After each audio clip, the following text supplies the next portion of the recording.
Welcome to the CG Pro podcast. This is episode 93. And oh boy, we have an episode for you today. We have Mr. Scott Ross and Daniel Lay. Scott Ross was the founder of Digital Domain, former general manager of ILM, and author of the book Upstart, an amazing book about history of visual effects. And Mr. Daniel Lay, who was famously VFX soldier and was a huge part, both of them were a huge part of trying to help revolutionize the visual effects industry, bring it back from some of the challenges it's gone through, it's still going through. And we're here today to talk more about that and where it is today. If you enjoy the show, sign up for our newsletter and you'll hear more about these shows coming up. We have courses as well, and you'll also hear more about those things. So without further ado, I introduce Mr. Scott Ross and Mr. Daniel Lay. Hey, how's it going? Hey, It's going great. Thank you both for being here. Appreciate I it. And appreciate it. happy belated birthday to Scott Ross, who celebrated his thank birthday you. yesterday. Great. I'm thinking of becoming dyslexic and saying I'm 47. What do you think? Then Yeah. I'm 50. I'm 54. Then There you go. I'm with you. Yeah. Well, happy birthday indeed, and Thank you, thanks Ed. for taking time, both of you, out of your lives to be here and Yeah. Appreciate talk about the subject that's been a huge part of all of our lives, and about visual effects and where it's been and where it's going. Scott, we had on the podcast recently, and we went through a lot of your history and your life and the things that inspired you, and we talked about everything up to jazz music and the saxophone, and it was a wonderful episode. Just for anyone who hasn't seen that episode, can you tell us a little bit about what you've done in the world of VFX? I was born a poor young white boy in the Bronx in 1951. I got involved in media and entertainment. I had this incredible desire to be a jazz musician. I wound up being a sound engineer and toured with the Miles Davis Band back in the 1970s with Bitches Brew. And so as a result, I thought this is the coolest music ever. And I decided I'd be a saxophone player until one day I was on the bandstand and trying to play a tune that was in the key of A flat. And this 15-year-old kid gets up and calls that same tune Donna Lee in D flat. And I looked at myself and I said, I just don't have the chops. I'm not good enough to be, a musician that makes a difference. And I thought I'd wind up like playing Hava Nagila and bar mitzvah bands, at the age of 45 in a shiny black suit. So I gave it up. But my sound engineering background sort of came into effect, and I wound up doing audio for television and film, and then was hired at a company called One Pass Video in San Francisco, which is sort of the seminal post-production company, and became its president, and then was headhunted by Lucasfilm and ultimately ran Industrial Light and Magic, and then senior vice president of all of Lucasfilm. And then Doug Norby, the president of the company, and I had religious differences, and he thought he was God and I didn't agree. And so I wound up leaving and had to do something. Here I was with a wife and 3 kids and no salary and no savings. And so I decided to, foolish me, start a visual effects company called Digital Domain. Well, thank you for starting that company, because I worked in it and had tons of you fun also. there. You're quite welcome. And keeping ILM going, as I had a chance to do that too. So amazing history, and you've seen a lot of change, and I'm looking forward to digging into that more. And before we do, Daniel, can you tell us a little bit about what you've done in the VFX world? Yeah, not as nowhere near the accomplishments that Scott has made, but Oh, Daniel. But yeah, I feel definitely punching my lower weight as much as possible here. But yeah, I started in the visual effects industry, I think around 2004 at Sony Pictures ImageWorks. Prior to that, as a kid growing up, I was an artist, and then I ended up going to college studying computer graphics as well as computer science at UC San Diego. And to my surprise, I didn't even think the film industry would be interested in me, but Sony Pictures Imageworks came and started working there for a bit. Started off working in production services, so definitely did the grunt work, right? And then I was just always looking for an opportunity. Loved creature effects. I loved character rigging and all that. And there were a lot of films that Sony Pictures Imageworks were like, "Hey, would you be interested in character effects? Because we really need a lot of characters here that need their hair, cloth, all that being done there." So I got into that, and that was a really nice niche of work to find, because soon enough, DreamWorks Animation called, and where I had a chance to work on Monsters vs. Aliens, as well as Shrek Forever After.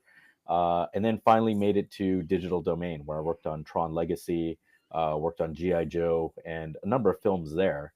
All in all, I started, I think, around 2004, and then kind of transitioned out of the industry around 2013. But in the middle of that time, when I was at Digital Domain, I started writing an anonymous blog called VFX Soldier, which I'm probably more famously known about, right? So that's kind of most of the background of kind of my experience there in the visual effects industry.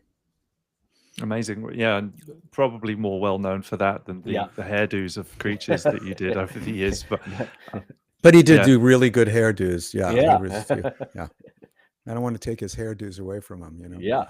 No, let's not diminish those for sure. So yeah, that, and to take us back a little bit Yeah. to that time, I arrived in America with a bag in 2012, and it was just after that I ended up in a green t-shirt on Yeah. the streets with you guys outside the Oscars, Appreciate trying that. Yeah. trying to make Yeah. some noise. Yeah.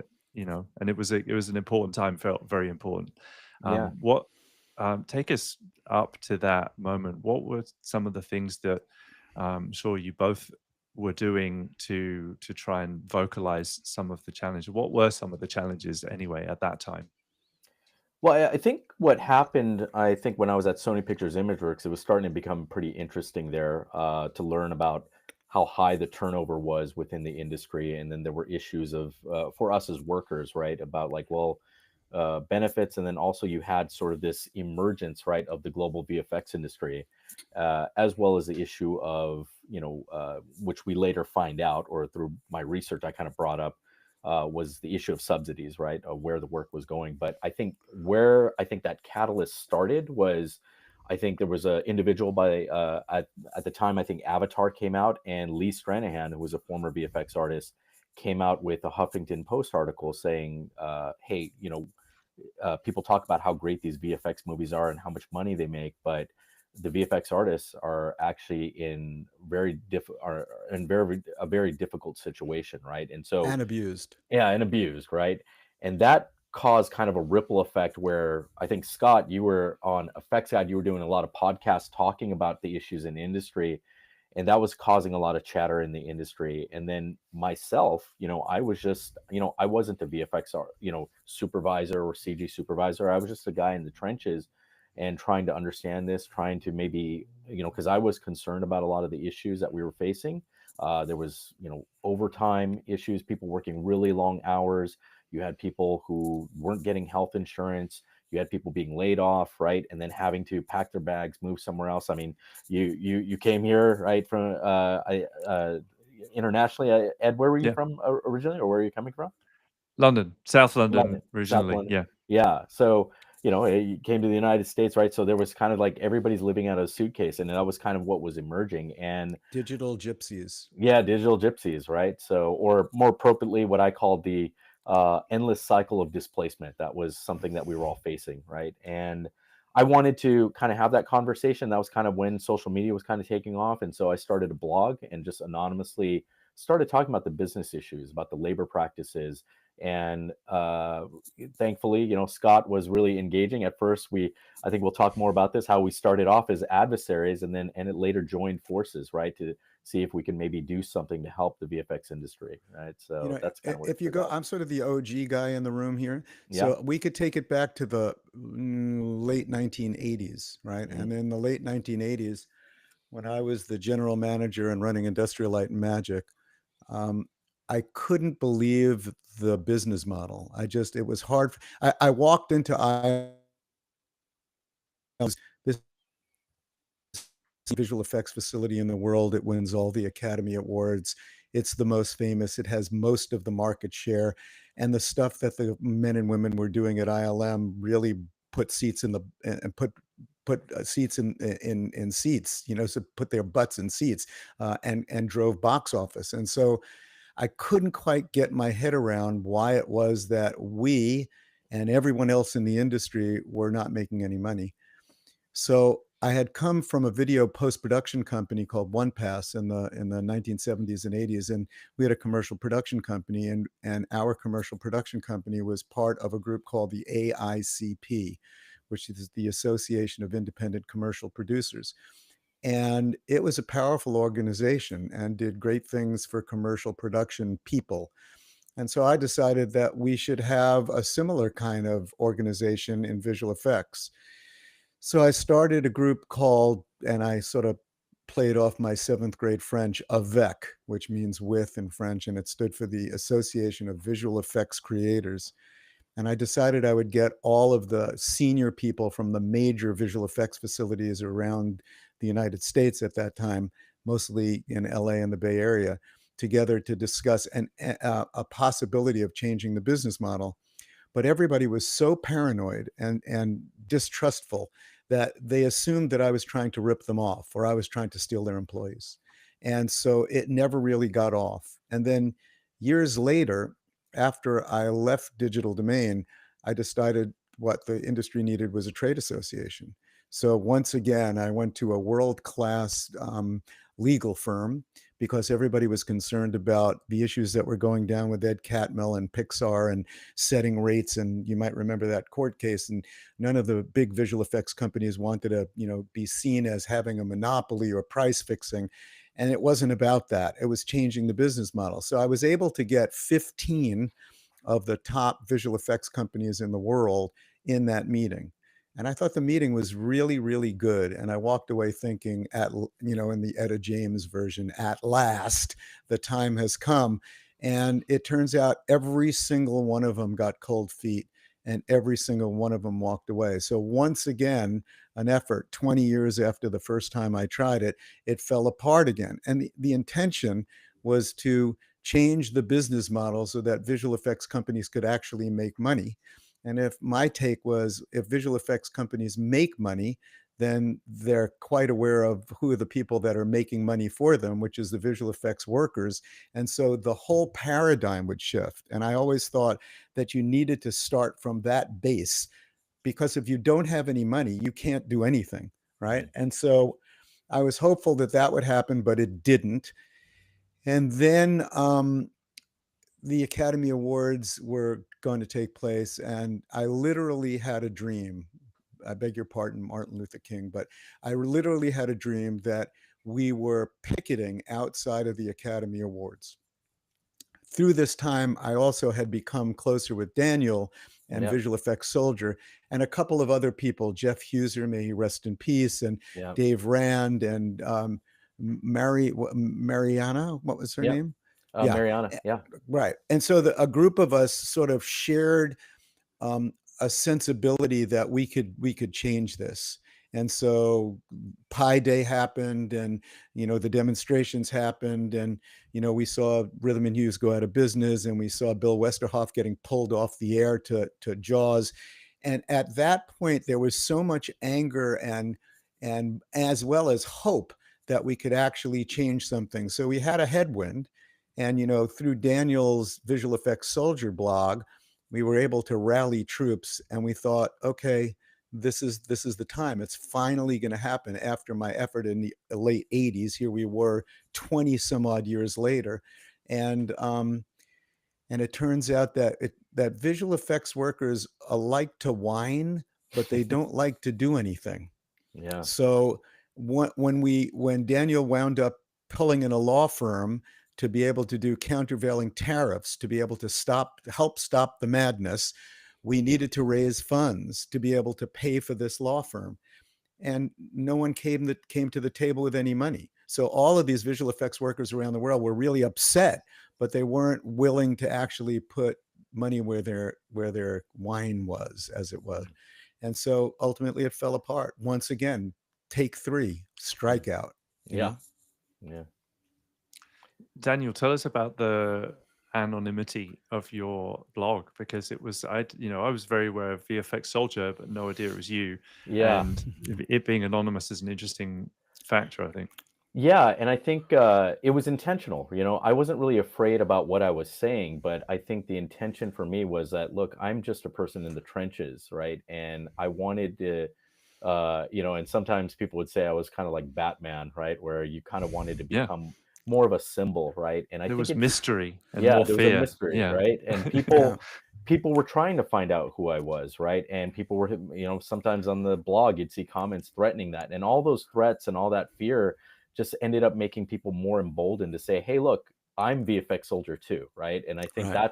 that's Mhm. how the symbol sort of took off. And it wasn't something that I had planned or anything like that. I just said, hey, look, I didn't want to put my ego in this. I wanted to say this is all about us, and we're all trying to make things better for each other. And that's what driven a lot of that anonymity. But alternatively, what I didn't realize was, because at some point, when things got, I think, towards the climax, there were people who were unfairly and wrongly being accused of being VFX Soldier, right? And when I realized that, okay, this is now threatening people who had nothing to do with my blog, that's when I realized, and it just made a lot of sense then for me to just come forward and say, hey, look, I'm VFX Soldier and I want to help, because it was just, it didn't make sense to have Scott, Dave Rand out there trying to push, these arguments that I was making on my blog. And I said, you know what, I got to take this and I got to help drive this, And so, as appreciative as I am to everyone who helped us, and I know Scott named some names there, but there are also some other names that we can't reveal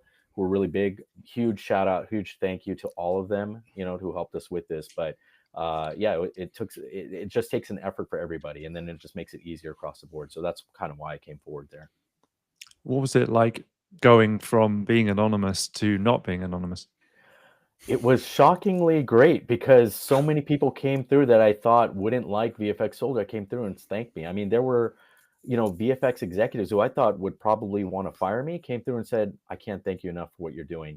You're saying something that I could not say, and that's really sad, because we didn't have that dialogue. And really what it was about, whether it be a labor organization, whether it be a trade organization, whether it be a legal effort on subsidies, the goal at the end of the day, the strategy was to get that final conversation with the studios, which the VFX industry still does not have today, right? And that's what we really need, is we need the studios at the table, we need the VFX facilities at the table, and yes, even the artists, they need to be at the table there to discuss, like, hey, look, we can make this right. And I still think today there's a path, right? And there should be a path. And that would, I think, fix a lot of the problems the industry has been facing. We have a question from the chat already, which is, why not unionize instead of a trade body? Why not unionize if the intent was to help the creatives, i.e., the artists? Scott, with his hand up. Can I take This this? is where Yes, you may. Can I take this one? It's interestingly, I have been called by various people, generally on Reddit, which is, I still have a hard time sort of understanding what that is. It's like, if Reddit was around during, the 1930s in Germany, there'd be a lot more people dead, because they would have outed everybody and be anonymous, Yeah. But, I've been accused of being a union buster, which is hysterical, right? So I'm probably the only visual effects executive that ran both a union and a non-union shop. And when I ran the union shop, by the way, we were still union when I left at ILM. I sat on the board of trustees of IATSE Local 16. So my father was a union guy. I marched with Cesar Chavez. That's how old I am, right? So I'm a union guy. I'm a democratic socialist. I'm a lefty.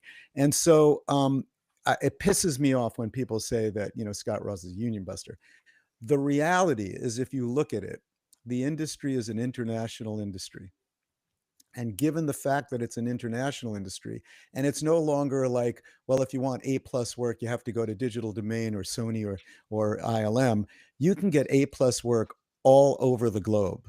And so, given the fact that the community of visual effects artists are now international, the concept of a union is that union better be able to have signatories of all over the globe, because if they come to a union shop, and let's say that union shop is in the United States, having run a union shop in the United States, the costs are higher, somewhat significantly higher, because you now have to pay pension and welfare and blah, blah, all of the things that companies should be paying if there was profit, but they can't really afford it. So what happens is that the price that the union shop in, let's say, Los Angeles has is going to be about 25% higher than the shop that is in London that doesn't have a union, or in Pune that doesn't have a union. And so what it's going to do is, unless there's an international, truly an international union, you're going to wind up harming the people that are signatories, because the clients, the producers, and the motion picture studios care about two things: price and quality. And if they can get good quality, as well as getting good quality with a union shop in a non-union environment, they'll go there. So I think, it's like, first you get the money, then you get the power, so the first thing that has to happen is the business model has to change. And once the business model changes and there's actual money being made by the people that should be making the money, including the artists, right? By the way, they should get residuals as well. Then there can be a union. But if you put the cart before the horse, personally, I think it's going to be really damaging. Right. Yeah. Can The path of least resistance is physics is involved here. Things go to that. Yeah, Daniel. I'd love to push back on that, right? So I'm definitely the pro-union guy, and Scott is obviously pro-union, but he understands that there are logistics, right? And I would agree with that. There are logistics when it comes to the global VFX industry, but it doesn't need to be monolithic, right? Yes, you have unions here in the United States, and for decades in the film industry, you've had unions that exist in the UK, unions that exist in Australia, right? So there's nothing that needs to be a whole monolithic, everybody all at once. Now, when it comes to the costs, yes, there are going to be costs associated, because if you're going to ask for better treatment or pay for overtime, those are going to be costs that go up. And obviously, there are going to be other places that don't offer that. But look, we've had unions involved in the animation industry for years, and there are a lot of VFX artists that work there. It's not like there's been a dearth of work that's left, right? Because of that, and not because specifically to the unions, right? Maybe because of subsidies or other factors that we have out there. Now, I will say this though: at the end of the day, whether it's a trade organization or a union, or or a legal effort, right? The goal should always have been to bring the studios to the table, because then you could negotiate a better business model. And I think that's always what was the goal, and what I looked at. There were flaws in every solution out there, but ultimately bringing them to the table, I think that's what was needed here. And the unions, the bigger unions out there, they already have that at the table, right? They negotiate almost every 4 years, right, with the studios directly. The IA, I think some of the unions out there in the UK, they negotiate directly with the studios. And so that's why I think when the question is asked, why not use a union? Like, that is a mechanism to be there, but ultimately we want to make sure that we're using every lever out there. And I think that's why Scott and I did join forces, right, to kind of find out what else could we do, right, to kind of help with the VFX industry there. Yeah, there's a great story. I've had my years of issues with the VES, and I attended the VES production summit, maybe, I'm going to say 12, 15 years ago. And the producer of Gravity was also the head of Warner Brothers post-production. You all know who he is, right? And he was on stage, and, Gravity had just come out, and the numbers were astronomical. Sandra Bullock was making like $70 million or something. Meanwhile, the movie was not about Sandra Bullock or George Clooney. The movie was about the work that Framestore did and putting people in outer space. So, and all of that work. And Framestore, I haven't had a look at their P&L reports at the time, but I'm sure they made no money. So the balance of fairness was totally off. You had a motion picture sort of star. I mean, Sandra Bullock is sort of a star, and George Clooney, who is a star. They're making a ton of money, while the people that are really making the movie popular and worthwhile to go see are barely eking out a profit. And so I asked this executive why that was the case, and he said, that's because you don't have any representation. He said, when the studio wanted Sandra Bullock, we had to deal with her agent. So who are your agents? Who's out there representing the visual effects industry? And the answer was no one. And so that's a problem. To Daniel's point, you can't make a change unless you're sitting at the table talking to the people with the levers of power. And visual effects has never had that. Yeah, no, it hasn't. One of the only groups in filmmaking that doesn't, if not the only one, where we're down the bottom end of the credits under the people that sweep the floors. It's interesting, yeah. And film stars seem to get that big pay day because they're somewhat of a marketing vehicle for the movie, drawing people in. Where And I push back on that. I push back on it big time. So if we take a look at box office today on the major blockbuster movies, domestic box office is considerably less than it used to be, and international box office is through the roof because of China and Japan and Europe and whatnot. And so what really puts butts in the seat is not the fact that Steven Seagal is the star of the movie or Arnold Schwarzenegger or Tom Cruise. What puts butts in the seat is the trailer, and the language. The international language is a visual language. So visually, it's all about visual effects. So if you're going to see a trailer where, worlds explode and things you've never seen before in China, people are going to go see that. But Tom Hanks, and I love Tom Hanks, he's a wonderful human being, but he's not getting the Chinese population of 1 point some odd billion people excited. The real is. And so visual effects has the power to be I think, the most powerful marketing tool for motion pictures around the world. We have another question here from the audience. Given the failed attempts to change the status quo, if we are to pin down what can be done to change the business model, what can we actually do that hasn't been tried already? That's the billion-dollar question, right? It's like, and by the way, as Daniel and I have sort of moved on to an extent, I mean, I'm still trying to fight the good fight, and I speak all over the world about it.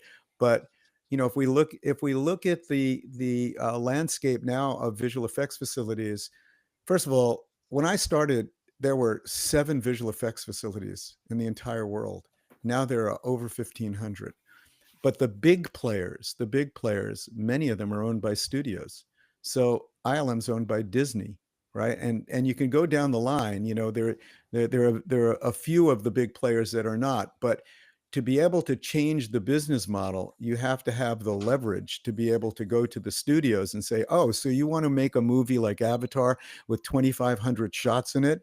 Well, you're going to have to deal with us because there's nowhere else to go, right? And so given the landscape today, I'm at a loss. I'm not sure what could be done. Maybe Daniel has some thoughts on that. I think across all the levers we were looking at and all the options, right? So we talked about trade organization, we talked about the labor organization, we talked about a lawsuit, based off the subsidies. All these were trying to use some sort of stick, right, or some carrot to bring them to the table. The last lever that was there that I think none of us had the power to pull was a global stoppage of work, right? If there was a global stoppage of work, I'm not suggesting that should happen. I don't have the ability to do that. I don't think it's possible. But I think if that happened, then yes, you would have the studios immediately come to the table because they're like, wait, there's a stoppage of work, but also you run the risk of people not being paid and also people with different opinions, right? I mean, why should somebody in Australia go on strike for a VFX artist that's out here in the United States that's trying to get healthcare, for example, right? They're like, hey, we get healthcare through our government. So there's a lot of thrash that can happen because of that. And that's why I looked at that as an option of like, that's a last resort. And that is something that I don't even think anybody has the leverage to do that right now, especially now, I think. So that's, I think, the only option out there. Or maybe if there was some campaign socially that brought a big awareness about the plight of VFX workers that caused maybe people who go to the movies to stop, right? You saw what happened with Disney Plus, right? I think a lot of people were banding after what was going on with Jimmy Kimmel, right? After the president was going after them. A lot of people abandoned their Disney Plus accounts, and that caused Disney to immediately say, hold on here. We're not going to take Jimmy Kimmel off the air, right? So you're going to need something like that to kind of get people's attention. But that would take a lot of effort, I think, for VFX artists to do that. Here's another thought, Daniel. Now that you brought it up, I'm thinking about it. If there was a way for software and hardware providers who visual effects companies are their sort of income stream, if they came out as well and said, we're mad as hell and we're not going to take it anymore, this is not fair, that might also have some weight. I can't imagine that they would do that, but you know. But who are those? Who are those companies? Are they Amazon and Google? Because now they're in the film industry now, right? So that's now right. they're the studios now, right? That's so right. so now the people we think can help us are actually joining the studios also. So that's a challenge there, right? So but it's an interesting idea, you know, and you know, but I'm open to ideas, and if anybody else has those, become the next VFX soldier and take it on, because the ball's there, it's rolling slowly, but you know, there's still a ball. Yeah, there's still a ball, right? There's still a ball, but I think the thing is, I think everybody understands is it's a system that can't persist. It can't exist the way it is right now, and something's got to change. And whether it's going to change naturally or something disruptive happens, I'm looking forward to seeing what happened, but you know, we don't know. That's the thing. And so you mentioned that you're moved out kind of the VFX industry around 2013, but the blog is still going, right? Yeah, you're still the blog. I thought about deleting the blog, but then so many people told me like, no, keep that up. And it's funny because now with AI and ChatGPT, I wonder if the blog has fed a lot of large language models information, because now when you ask about solutions around the VFX industry, it cites my blog, which is really interesting, which may have led to the President of the United States, which not sure, but there's a funny story around that maybe I could tell if we have some time. We have time. Yeah. Oh, do you want to hear that now, or yes, I guess, please. Yeah.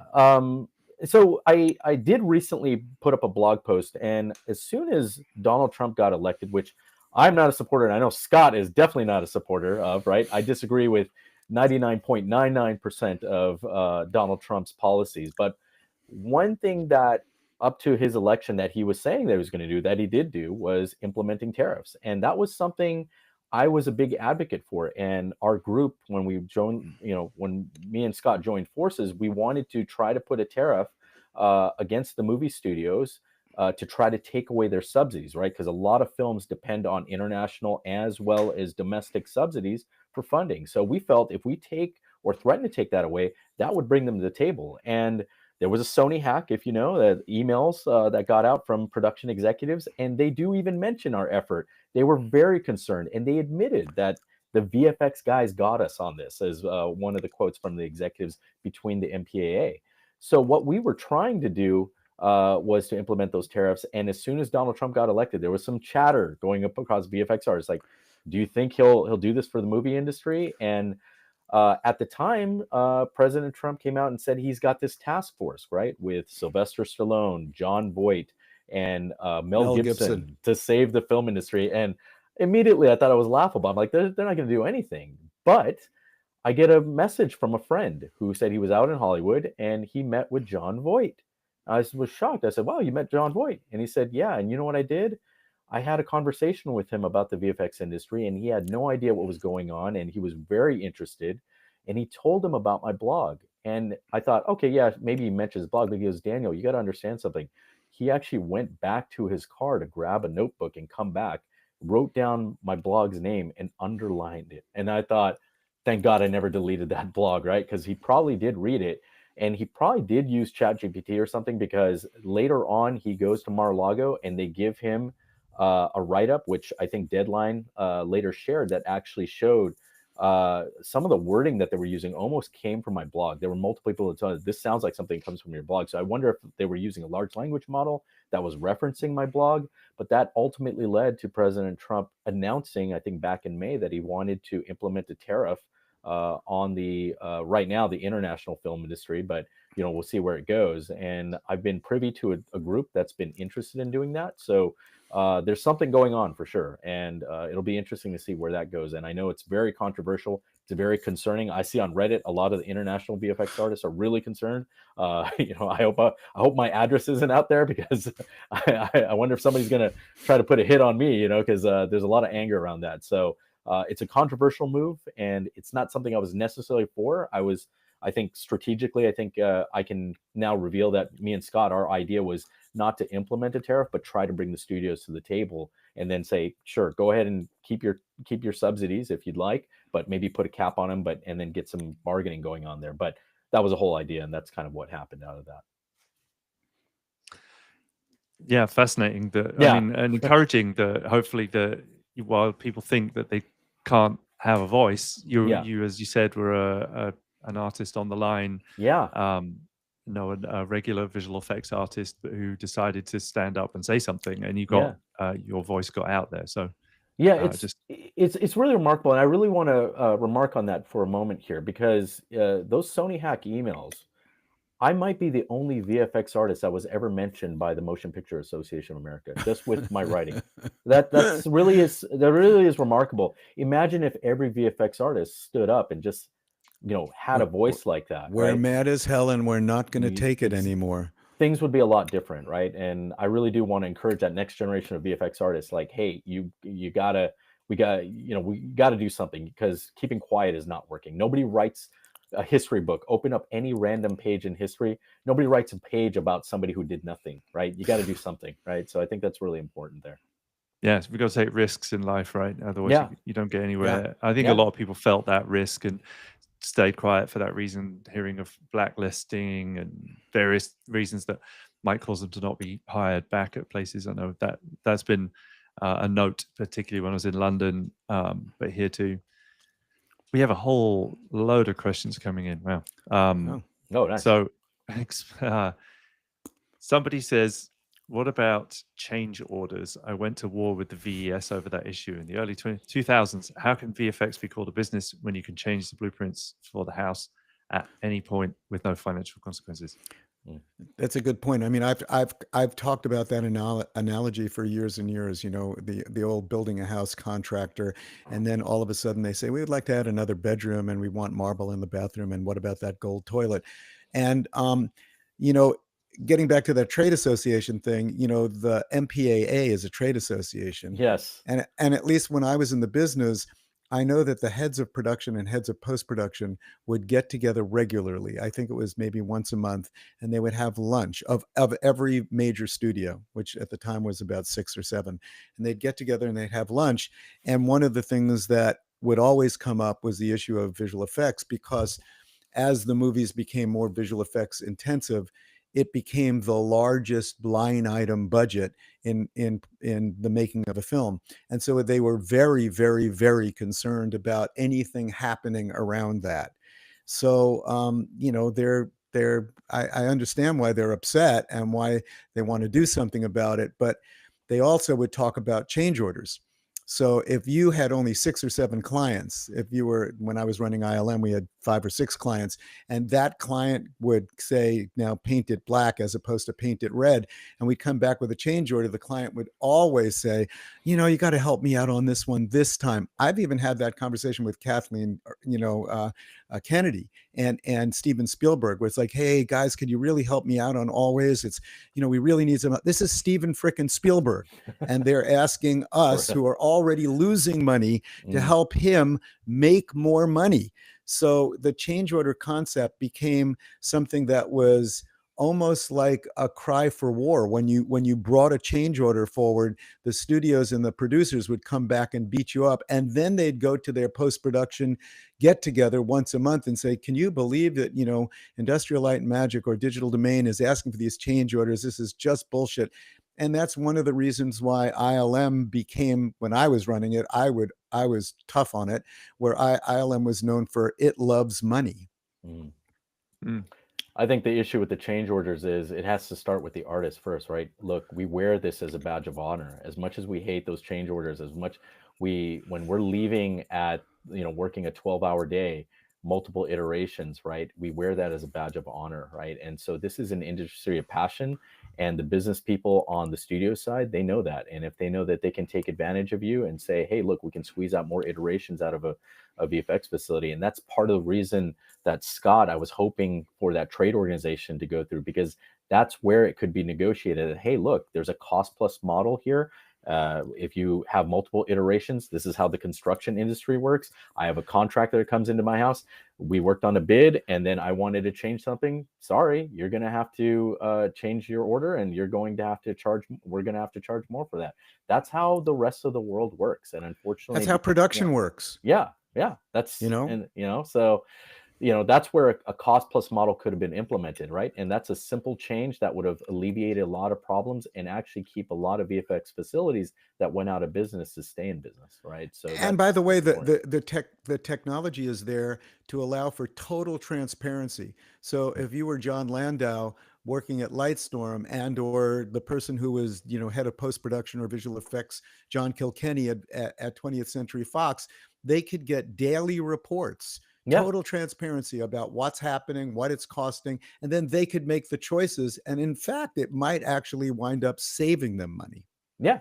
And, maybe AI will help with that, right? I think AI will help, would love to, I call it, change orders, but let's call it for what it is in the industry, pixel effing, right? That's what we called it, right? So maybe there might be AI agents, right, who can help better direct film, notes on a shot. So that way there are less iterations done, right? So that way we don't have so many change orders. But I think that'll be interesting to see if where the industry goes with that.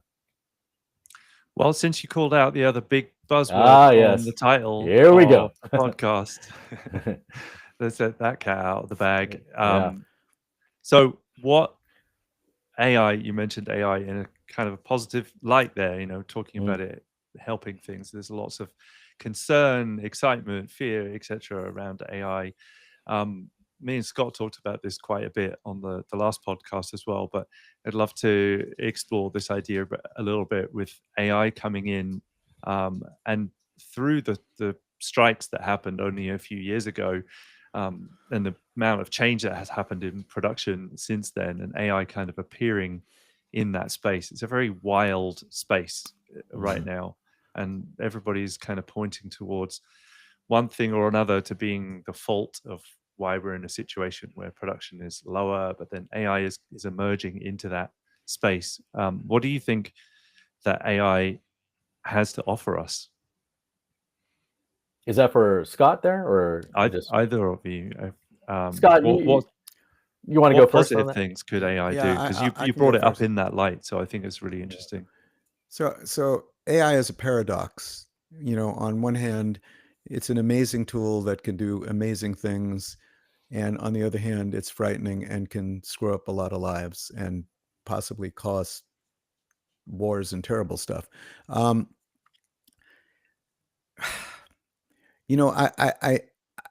talked about this before, where years ago when I started Digital Domain, I was looking for a title for what I would call people, particularly in terms of compensation. So I came up with the title Digital Artist. And there was a Digital Artist 3, Digital Artist 2, Digital Artist 1, all depending upon their seniority and ultimately, therefore, their compensation. The concept of digital artist is sort of an anathema to me, because and I talk about this a lot in the past, there's sort of tertiary artists, secondary artists, and primary artists. So a primary artist is somebody who goes out into the field, chops out a piece of marble, and decides to make the Venus de Milo, right? A secondary artist says to the primary artist, well, what kind of marble do you want? And maybe it would look better if there were actually arms on the Venus de Milo, and maybe even a head. And then the tertiary artist says, okay, well, what do you want the head to look like? Or, oh, you want the head to look like that? Then I'll do it this way. So a large portion of the visual effects workforce are tertiary artists. They're not actually primary artists. They're not coming up with concept and story, and oftentimes not even coming up with, like the work that you guys were doing. You weren't coming up with the creatures an art department or Stan Winston or whomever was coming up with a design for the creature, and you were implementing that design. And so also we have to look at AI, and AI is a very fast moving, very quick learning. What AI did, a month ago, it's doing much better now, and it'll do much better a month from now. So the technology is moving so fast, and the application of it is moving so quickly that you really can't take a snapshot of today and say, well, there are all these problems with AI. There are, but they will be solved, and they'll be solved more quickly than any other technology has ever solved any problems. So if you look at that tertiary artist, let's take just what made India a giant visual effects environment, which was roto, paint, and match moves. So the people that are doing roto, paint, and match moves, in my opinion, at some point will be replaced by an AI bot that's capable of doing it 24/7, doesn't want healthcare, doesn't need an Aeron chair, doesn't drink a lot of martinis, and just gets it done. So I look out and I say, over the next several years, we could see 75% of the visual effects workforce being replaced by AI. Well, Daniel. Well, it's a little bit hard for me because I'm not a VFX artist right now, and I haven't been for a while. But I've dabbled and played around with a lot of the VFX or a lot of the AI tools out there. I'm a bit more skeptical of it right now because, and I think there are certain things that it does well. And to be honest with you, my career was because of AI, right? I mean, character effects, there's a lot of simulation, right? So probably better part of 20 years ago, the character effects artist did not exist. And so AI has a possibility of, yes, there's that disruptive portion of it that may remove rotoscoping artists, right? But there are new opportunities that can come out of that. And I think that's very important. And also, look, I work with other, companies. I do work with studios and all that. And the studios, especially when it comes to AI, they're really, really apprehensive about using AI right now. And the reason why is because a lot of these models are being sued because they're training off their content that they own, right? So there's still a lot to be figured out as to how are they going to use this technology that they are saying is trained off of their own content, right? And so that needs to be hashed out legally. And every studio I talk to has deep concerns. Their legal team are really concerned about that. And if you're a VFX studio that's using AI, right, it's kind of shadow IT from what I understand. So that's one thing there. But generally speaking, though, AI does solve a lot of problems. But what we're seeing out there in the market, like the simpler problems out there that it needs to solve, there have been issues with that. And VFX, I think, is a really tough one, right? I always ask this question to Scott. It's a fun question I ask on Facebook because Scott, he talks about AI a lot. I said, let's say you're a studio executive, you have 10 VFX artists getting paid, a group of them are paid $1 million, and you have a studio executive who's being paid $1 million a year. If you could use AI technology today, which one would you replace, right? And I ask that funny question because I think most people, I think, would say the studio executive, because they're more data based, right? And that's where things like ChatGPT could possibly use. With Sora, I don't know if you use the latest version of Sora. Completely disappointed with the new version of Sora. Sora 1 was great. Sora 2, I don't know what that is, right? That is not a film production tool. That is not a VFX tool at all, right? Whereas Sora 1 was something that could help with that. So I'm a little shocked at the latest update to Sora 2, and I feels like OpenAI is going in a different direction when it comes to film production tools, I think. And I thought that was really interesting. And it could be because every iteration, when you put into Sora, I think it costs them $5 a run. So it's very expensive. So you talk about change orders, right? When OpenAI has to pay $5 for a VFX supervisor to crank out 2,000 iterations on a shot, then it becomes pretty costly there. So maybe they're looking that in their model, and that's why they're concerned there. So, but a lot of thoughts there on AI, generally speaking, though. But yeah. There's probably multiple podcasts that we do just on that one subject, it's, and certainly watching it evolve in real time. Yet just yesterday, Google's new model came out with Nano Banana Pro and Gemini 3, and I tried it. It's extraordinary what it can do. To be honest, it is.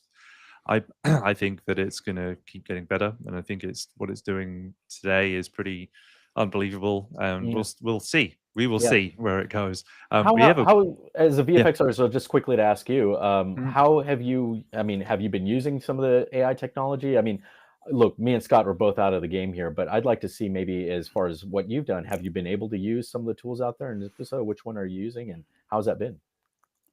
Okay. Yeah. I mean, in everything that I do, I'm using AI in some capacity. I say in finishing visual effects shots, um, not so much. I'm not doing that so much right now either, because I've went through virtual production more for the last kind of 10 years of my career, which is Mm, more real-time graphics as opposed to like mm, final.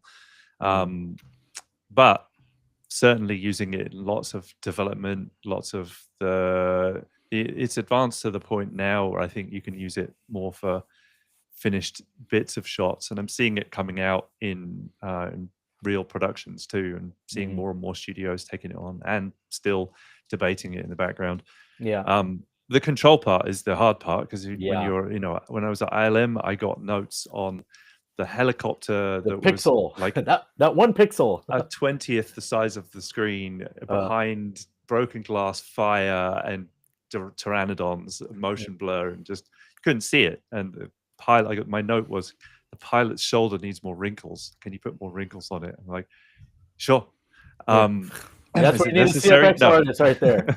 You need a CFX artist to do that right there. There you That's go. what that's what I was, and that's what I Yeah. did, and I made the dinosaur calf muscles twitch exactly as people wanted them to, and I think, but the dinos, to your point, would run through the sims overnight, so all Mm, the shots were like already done by then, rendered out mhm. already. It was already connected up.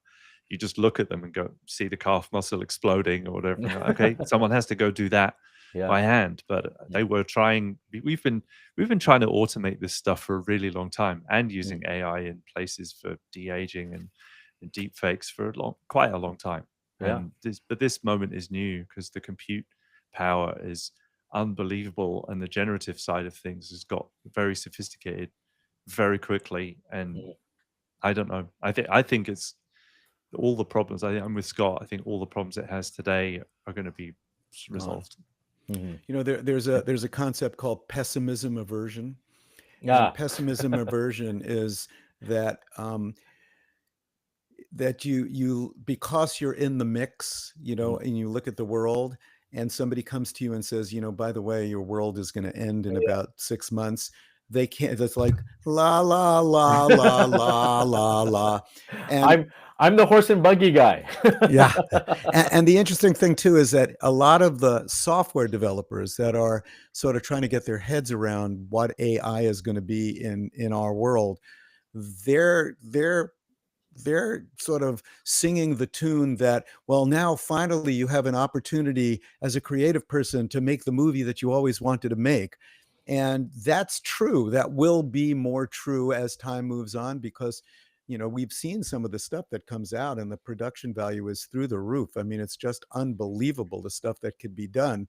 And and to an untrained eye, it looks absolutely real. Mm, To a trained eye, will say, that looks a little mm, strange. But to an untrained eye, an audience, they're looking at it and they're going, well, that was Ben Franklin and George Washington talking about Donald Trump. I saw it. It was amazing. yeah. So I'm concerned that these software companies are trying to convince visual effects people that you too could be John Lasseter or James Cameron or George Lucas. And I think if we look at the music industry, we've seen similar stuff where, back in the day, if I was a musician and I wanted to make it, I'd have to go into a recording studio, spend lots and lots and lots of money, record a demo, hopefully get it in front of the powers that be. Hopefully they like it. Then they'd put me on tour as an opening act for a bigger act, la, la, la, la, la. And now with Spotify and streaming services, you don't need to do that. You can record in your home. It sounds freaking great. And Mm, if you have talent, you rise to the top and get those streams. mm, Similarly, there are going to be visual effects people that have that talent. yeah. But and similarly, the opportunity to have to go to the gates of hell to be able to get your stuff done will go away. Mm, In fact, I'm working on a project that hopefully will make that happen. But it's not, it's going to be 1%. It's not, there's not every visual effects artist that ever worked with me or for me, which is about 10,000 people, are James Cameron or George Lucas or even Michael Bay. And so, I think these folks are selling dreams that are empty.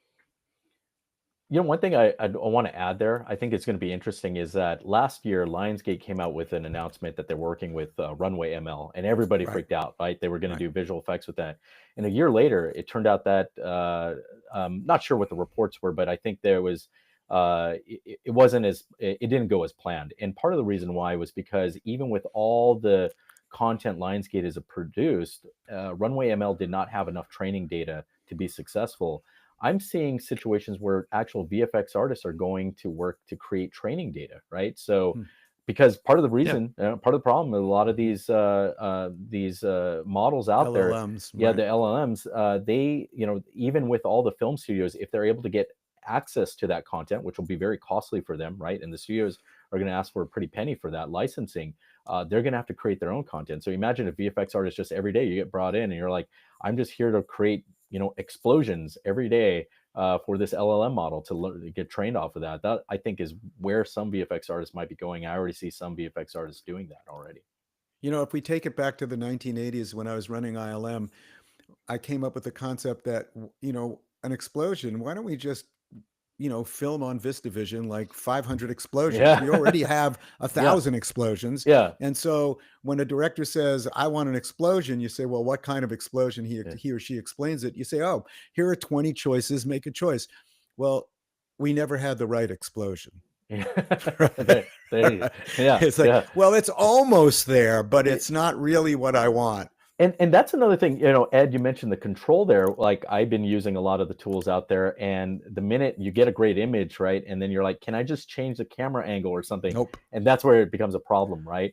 And yes, but it is changing. Even it that is changing. That's today, Daniel. That's today. But what I'm saying is, and I see that they are making those changes, but the way they make those changes, right? If you need to know about specular highlights, there has to be a control added there or some way to prompt that, right? So it actually increases the complexity of the tool. So I almost think, like, you wonder why you have a complex tool like Nuke, right? It's not because they designed it that way. It's just there are granular controls that you need, right? And I think that's where the AI models already tools that I've seen, they've added a level of complexity that I don't think a normal person would be like, yeah, this is easy. It becomes a little bit more difficult. You need to be a little bit more sophisticated to use. But it was that same way when we first started doing computer-generated imagery at ILM. There was no graphical user interface. It was, we were writing code. We were trying to figure it out. And now it's a lot simpler. So, AI and generative AI is moving incredibly fast. And I think the things that stand in its way is power and compute power. Right. Those are the big issues around the world. And that's another reason why Trump is, kissing up to the Saudis. Right. Oh, yeah. Well, it's a big global problem, right? I think there was a really good podcast on Odd Lots I was listening to about how this AI bubble, it's a real estate AI bubble. It's the real estate, the compute capacity, it's very expensive to do. And that's a whole nother discussion there, but really interesting how it's going to change the world here. And we're all in the middle. So just strap on and hold on tight, so we'll see where it goes. Having just had my 74th birthday, I'm glad that I'm old. Can I join you? Yeah, you can. I might need a place to stay. It's called Jonestown. Yeah. Oh, yeah. There we go. I hear the Kool-Aid's really good there. The Kool-Aid's good. The Kool-Aid is good. Well, we're definitely going to see what happens. That's for sure. I think there's several more questions in here. I'd love to ask one or two if you guys have time. Yeah, feel free. I'm free. Yeah, I'm good. My dog is starting to bop me. It's like, what time is it? It's 11:30. Probably wants to go for a walk, but I'm in. Thank you, dog. Russell. I appreciate your patience. The AI subject I think is fascinating. We're going to see that play out in real time. I'm seeing the camera controls being added, seeing the different angles. I'm seeing, Nana Banana was famously the one where you could ask it to replace something very specific, and it's starting to do that. I personally think that it's the integration of it with tools that allow you to be able to use both as a hybrid approach Yeah. is going to be where the most traction in the midterm happens. That's what I believe. But There's a we have few. company that Jeffrey Katzenberg is investing in, and that one seems the most. That's where you'll actually get a Maya scene. I think an animation company that does that, where it's like prompt driven and it creates a Maya scene for you. But I haven't used it Those specifically. Yeah. people are making vibe coding up their own now. Yeah. Every day there's Yep. some new thing that someone's made that's like, oh, that would have been a whole company before, and now it's like this person just doing it in a spare time. My two careers, software engineering and visual effects, two things that are being absolutely radically Changed. Yeah. upended and changed by AI. And I don't necessarily, I'm an optimist, so I don't Yeah. necessarily think it in a bad way. I think there will be a lot of upset though, for sure. Um, so back to a couple of the questions here. Somebody interesting, in fact, two people here asked, what do you think that the VS should be doing? The VES should be doing. Oof. Scott, you love this So one. You want to get yourself in trouble. I do. This is like, yeah. So back in the day, I was asked to be on the board of the VES when the VES was first put together. And again, I've always carried that mantle of we've got to change this, because we just can't keep going on having companies go out of business, people dying of heart attacks and working 20-hour days and 6 to 7 days a week.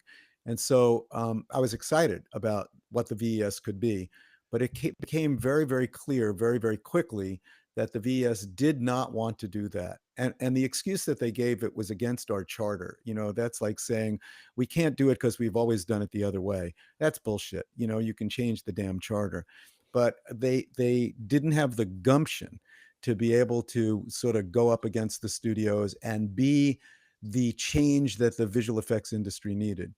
And I always felt that, if you don't change the industry and you don't allow profit to flow, that you can throw as many parties and give as many awards as you want, but you're still stuck in this, situation, this terrible situation. And the VES, they throw a damn good party, and they give out these pretty cool awards. And it always shocked me that that the Lifetime Achievement Awards were given to people that actually brought the pain to the visual effects worker. So it's like, why are you giving an award because they're a director and they made this movie and made $1 billion? You didn't make any money. You work 6-7 days a week. You didn't get the credit. You were at the end of the credits in the movie and nobody thanked you. And, your back hurts and your eyes can't focus because you've been working so hard. So I've always had a problem with the VES. So I tried to join the VES again. I got on the board, I got elected, and I was told roundly that I needed to shut up and not cause any problems. That was by Eric Roth and Jeff Oken. So I quit. And I quit and I walked away. And I thought to myself, the VES does what it does, which is it throws parties and it gives awards. And there's no way that they're going to take the position to actually help the visual effects worker and the visual effects artist because they're afraid of what the blowback will be. And so what can the VES do? Well, the first thing they can do is get rid of all the old boy network that was always scared of doing anything. And I think they're in the process of doing that. And then the second thing they could do is, grow some ovaries and get out there and do something, which is go to the studios and go to the press and be the quote semi-trade organization that I believe that the visual effects industry needs. I think the only thing I'll add there is I think a lot of VFX artists, say that the VES needs to do something. They legally cannot do anything, right? Because by design, they are a charitable organization. Like how they are designated by law, right? And their charter that was designed to that. So even if they wanted to do something, they would have to redesign or start a new organization. I think that's what our lawyers, I think when we originally talked, because we thought about like, oh, maybe the VS can be the representation for us to represent the industry. And so that's been the challenge with them, is that even not trying to, I'm not a VS member or anything like that, not trying to defend them, but I think because of how they were designed from the start, where they are a charitable organization, they legally cannot do that, or they run risk of losing their funding. So that's why I think a lot of that is an issue. And I think a lot of VFX artists need to understand that, because I know that there's a lot of anger and they want the VES to do something, but they just legally can't. Another question here. Someone asks, how much noise is the global marketing AI trance creating in the operational side of the VFX industry? So I think what that Oh, means is like obviously there's a lot of hype and material flooding people's eyeballs are being covered with imagery. Is that actually translating into operational change in the VFX world? it's hard for me to say because Yeah, I me haven't too. worked. Yeah. Yeah, 'cause, Yeah. I don't want to say something that isn't known out there. I would recommend the effects guy did a really good podcast with I'm sorry I'm forgetting his name, but he actually does research. The individual they had on that does research on employment levels across all the VFX facilities. And it's really interesting that he was able to say that even though with the advent of AI and its disruptive effects, that right now employment has been pretty stable globally. Now that production levels can rapidly change there, but I thought that was really interesting. That being said, we don't know what's going to happen, or when something major happens where every VFX facility says we got to use this tool. This is how we create VFX now, and then all of a sudden people lose their jobs, right? So that could happen. We don't know, right? But I don't know. I think generally speaking, though, I can just say out there in social media and stuff, there has been, I think, this AI, what we're, everybody's calling AI slop, right? Where everybody's just creating crap out there, and it looks like crap. And even I'm a victim, hey, I'm a perpetrator of this. I use Sora too, and I make these stupid videos of me that I put out there and share. But I in no way would put that in front of a VFX supervisor and say, hey, this is a great shot for your movie. He'd be like, no way. So, I'm not sure where that'll go, but maybe people could chime in there, maybe in the chat after, to say, hey, here's what VFX facilities are doing. But I have no position to say that right now because not working at one right now. So that's kind of I thought tell there. you, I sit on a couple of advisory boards, and one of the companies I sit on an advisory board for is a studio based in Pune, India. And again, the lion's share of their work is RPM work. And I am telling their managing director, be afraid, be very afraid, because the reason why Indian facilities became such an important part of the pipeline was because the studios wanted stuff for less. They always want stuff for less. Yep. And Yep. so instead of paying a visual effects worker in London, they can pay a visual effects worker in Pune or Mumbai considerably less money, and they're doing the work for a lot less money. So, if you're an RPM person and working in India, I'd be looking over my shoulder. But at the same time, obviously with AI it's different, but cheap labor never stays cheap, right? And I think what we saw in reality with Sony Pictures ImageWorks, with the Sony hack, there were internal emails that revealed why they were closing their Indian facilities, is that the cost of labor went up, right? So cheap labor doesn't stay cheap, but with AI, we don't know where that's going to go, right? So there's going to be some disruption there for sure. Yeah. There's some interesting stuff happening in the models where the power and compute seems to be a increasing demand, but also the people making models that run more efficiently, and like some of the Chinese models that are running really Yeah. Really cheaply. more Mhm. efficiently and quite cheaply. And we don't get access to that here in the States, right? I think like none of the app Yeah, you stores use can. that. Oh, you can. Okay, yeah. So I was under the impression that we don't get access to those because for whatever reason, I think there was some pushback from the United States on that. There's no, I think the only one is just whether legally it's allowed to flow through. And then at that point, you're in the sort of soup of cultural agreement or disagreement on what's okay and what's not Yeah. to come out. There's people who are making clean models. There's people who are using models they are saying are clean. There's people who are making very not clean models. And there's shots starting to appear in published TV series and movies. Mhm. Wow. Interesting. Yeah, no, it's happening. It's figuring it out by doing, as opposed to trying to agree on what's okay or not. I think it's what I'm seeing. There's the Netflix released a movie with one shot of an generative AI shot in a thing, and that's like one thing. I guess they could probably take out if they were told to, and it was a foreign movie, not a US market movie, so I guess a bit less risk. But they're just people are trying it. Yeah. Makes sense. Another question here: does the current economy in VFX signal the return of studio-owned VFX facilities they may need to due to the industry collapse? So the studio and visual effects facility concept has gone through, ups and downs and ups and downs and ups and downs. It's sort of like I can recall when I was at ILM, there was Buena Vista Visual Effects, and Disney owned them, and then they shuttered it, and then Disney decided that they came back to me and said, could we put a deal together with ILM where we could have a slot that you would always keep available for the Disney project, because we were busy and there was a lot of visual effects work going on, and they were concerned that they wouldn't have access to ILM's team. And I said, well, let's talk about that. And of course, they wanted the A team. And I said, I can't do that, but if I was, it's going to cost XYZ. And they blanched. And so they decided to start the secret lab.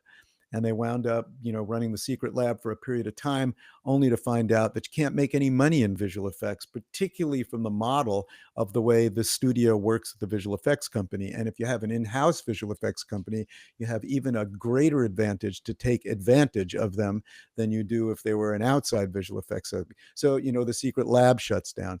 And so we've seen studios acquire them and get out of them, and acquire them and get out of them. And I remember conversations back in the day with Sony Pictures Imageworks. Sony was desperately trying to get out of Sony Pictures Imageworks, and they were looking to sell it. But the problem is the way they accounted for it, and the amount of depreciation that they had, and the building that they moved into, and the cost of acquiring all of these computers and whatnot, put them in a situation where they made the determination to hold on to it, because losing money at Sony Pictures Imageworks was better than losing money by shuttering it. So I think we'll continue to see, studios, and, we've seen now streamers and tech companies acquiring visual effects companies. And I think at some point they'll realize, what the hell are we doing? It's much easier to put the risk on an outside company and let them lose the money, as opposed to us lose the money. So I can continue to see that. Now, I was part of a group that was looking to consolidate visual effects companies about 10 years ago, where they thought that if you could acquire like 4 of the big 5 or 3 of the big 5, you could change the business model and change the way in which the industry worked. And so I was tasked to go to Disney and talk to Disney about the possibility of us acquiring ILM. And Disney's position was that the technology this is again 10 years ago, the technology that ILM had was so valuable to the future of Disney and what it was that they were doing, that they didn't mind losing money at ILM, because that technology would, cut across lots of their different divisions. And then we saw, the acquisition of the software for Weta, where I think the number was $1.2 billion, where Unity wound up acquiring Weta software. And once they acquired it, and I know John Rigatello pretty well. He was the CEO of the company at the time, and they spent a ton of money acquiring the software, and they didn't know what to do with it, right? And so once again, we see fool's gold, and people trying to acquire visual effects companies and then selling them off or shuttering them. And I think that'll continue. Seems like it is. It's trending again. Yeah. Somebody here asks, is it possible teams will become like the Godzilla -1 or Flow teams in size and profitability? If they're smart. Yeah, it sure helps when your director is your visual effects supervisor. Yeah, I think we last podcast, I think me and Scott joined Chris Nichols, right? I think it was mentioning that like, we're starting to see kind of those smaller pods, right, of creative teams and VFX artists. Again, I can't speak to that because I'm not working in the industry anymore, but there may be some opportunities. If you're a rugged VFX artist out there who likes to own end to end, and with AI, some of the capabilities out there, you could really see those type of VFX teams getting put together, which I think are just pretty agile groups, right, that are very small and very rugged there. Joan Collins says, happy 74th birthday, Scott. Thanks, John. Sorry, 47th. 47. Yeah, but I have the body of a 73-year-old. You probably got a better body than me for sure. No, I don't know. No, I don't. I don't. no. Come on, Daniel, come I on. don't throw a You're- left like you throw. Yeah, that's the thing. Scott knows I can. Yeah, it's a funny He can story. mix but it up. Yeah, I can mix it up well. This pretty face, I can definitely throw it down for sure. But well, you yeah. protect it. You protect that pretty face. Yeah. Always keep your hands up, is what I say. Yeah. See, my nose is too big. It's too much of a target. Careful, it can be a weapon, though. There you go. That's true. That's true. Good times. Let me see if there are any more in here. I think there's one or two, but I know that we've gone kind of long today, and I appreciate you guys no staying worries. on. Yeah, it's fun. It's always fun. The last one I think that's in here that I will ask is, where has it gone? So somebody says it's interesting making global statements about employment. I would say the number of people employed might be the same, but the number of workers in developing economies would be up and in established economies are down. Any thoughts on that?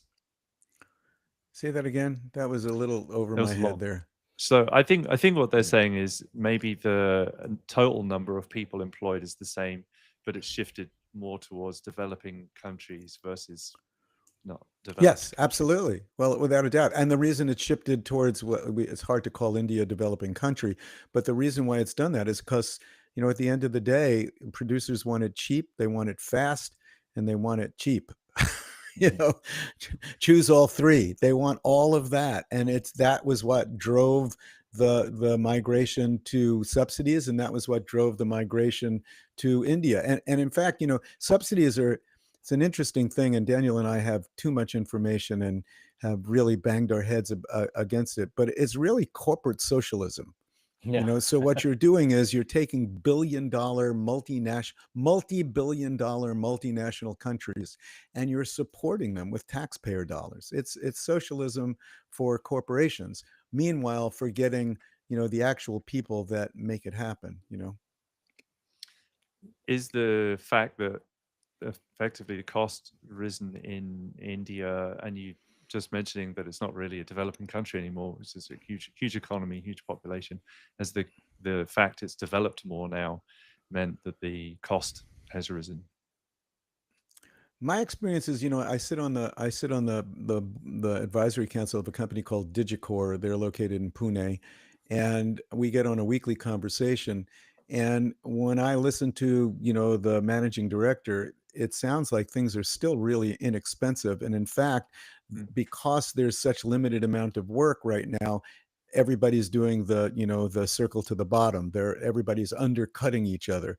So what might have been a shot that cost $7,000, they're now doing for $700. So they're desperate. They're in the same boat that we were in back in the day, where there's not enough work to be able to fill every facility, and you'd rather have a loss on shots as opposed to a total loss. I use that airplane analogy, which is, if you own an airplane and it costs you $100 to break even, it's better to charge $80 and put butts in the seat than have it sit, in storage and lose $100 a seat. So that's what's happening in India right now.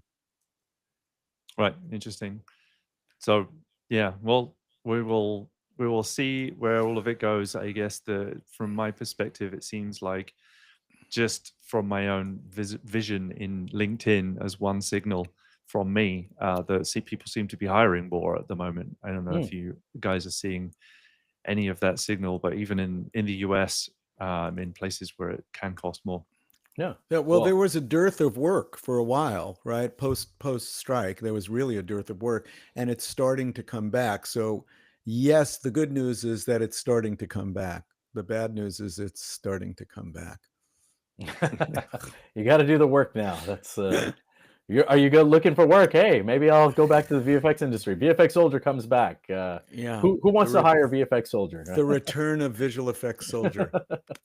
It's cool that you're still blogging. I'm interested. You're still passionate enough to do that and care about it. Well, yeah, I think it was because of the announcement by Donald Trump, right? I mean, it just it smacked me in the face. I was like, I couldn't believe it, right? That here you were 10 years ago writing about something and something that you passionately advocated for, and the person that you disagree with everything, the one thing that you agree with them on was something that you worked so long on, right? And so it's really interesting. And so we'll see what happens. There are some things happening with the government shutdown that recently happened. There's no news I can deliver, but there are a group of VFX artists that are working with our former law firm that are trying cool. to implement the tariffs. I mean, cool if you're in the United States, right? But just want to Right. make it clear, there are a lot of international artists that don't like this, and I understand that, right? And it will be disruptive if the tariffs do come through. So we'll see what happens. But Let me take my swipe at that, Daniel. Yeah.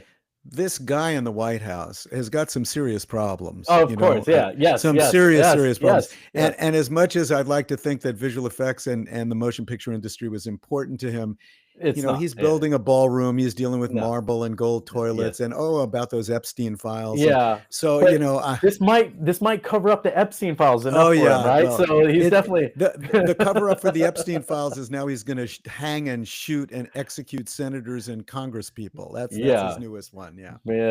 We'll So see what happens. It's like I'm still waiting for Mexico to build the wall. So I don't have high hopes. I'm still waiting for that health insurance plan that he said he's going to get. That's right. 20 years ago, he said he's. Right. So we'll see. I'll be here 10 years later. He's going to implement that movie tariff at one point. That's right. But we'll see. But yeah. Well, look forward to having you back in 10 years, and or maybe before. All right, start the clock. See you in 2035. Definitely at least in 10 years. I think the world's moving at such a clip at this point that we could come back in like a couple of weeks and have something to say. But I appreciate both of you. Thank you so much for taking time out of your day. Yeah, appreciate it. And great seeing you again, Scott, and great meeting you, Ed. I really do appreciate it, and happy to come back. We'll see if there's news out there on the movie tariff front. Would love to come back on your show and answer as many questions as possible. That'd be great. You'll always be welcome. And, and don't forget, buy my book Upstart. Yes, it's available on Amazon. I don't have a copy. There you go. Get your copy right here. Yeah, right here. I have my copy. I have two copies. It's a tell-all, and it's a pretty interesting read, if I do say so myself. Great, and it's fun. It's a fun read. Yes, it's like a history book with a sense of humor, and I enjoy it. Definitely recommend it to all our listeners. Thanks, all the things that we've talked about today, there's stories and examples of how history repeats itself, and amazing creative book though, and an inspiring one. Thank you for writing it. Thanks. Appreciate it. You bet. Well, thank you also to our studio audience for coming in and asking great questions. We appreciate you guys too. We'll be back again in another couple of weeks, and if you're interested in hearing more about what we do at CG Pro, seeing more of these shows, sign up for our newsletter and we'll tell you about when they're coming up. And we look forward to seeing you again in a couple of weeks. Go out and check out LinkedIn. There's jobs out there. Go make cool stuff. Be inspired. And we look forward to seeing you again soon. Take care, everybody. Bye for now. Bye.